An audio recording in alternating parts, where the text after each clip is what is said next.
আসসালামু আলাইকুম প্রিয় দর্শক, কেমন আছেন? আশা করি প্রত্যেকেই ভালো আছেন। প্রতিদিনের মতো আবারও নতুন একটি ভিডিও নিয়ে চলে আসলাম।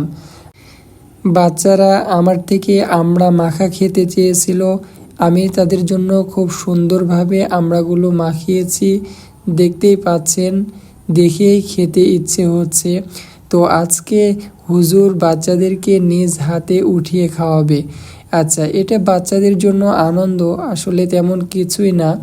বাচ্চারা আনন্দ পায় যে হুজুর আমাদেরকে উঠিয়ে উঠিয়ে খাওয়ায়। আর হুজুর এবং ছাত্রদের মধ্যে এরকম মহব্বত এবং ভালোবাসা থাকা দরকার।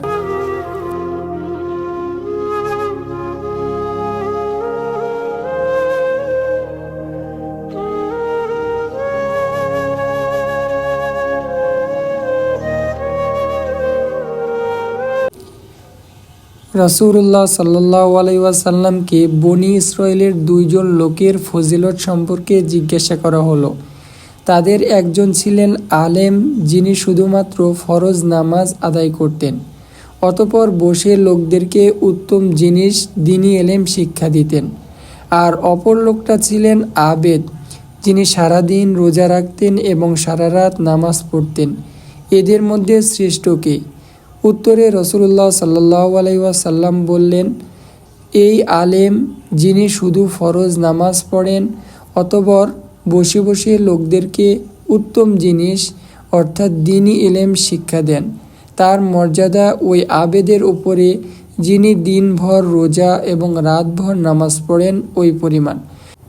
প্রিয় দর্শক, উক্ত হাদিস থেকে আমরা বুঝলাম যে দ্বীনি ইলম শিক্ষা করার গুরুত্ব ও ফজিলত অনেক বেশি। এই জন্য আসুন আমরা বাচ্চাদেরকে দ্বীনি ইলম শিক্ষা দেই এবং দ্বীনি ইলম শিক্ষার পাশাপাশি বাচ্চাদেরকে বিনোদনও দিতে হবে।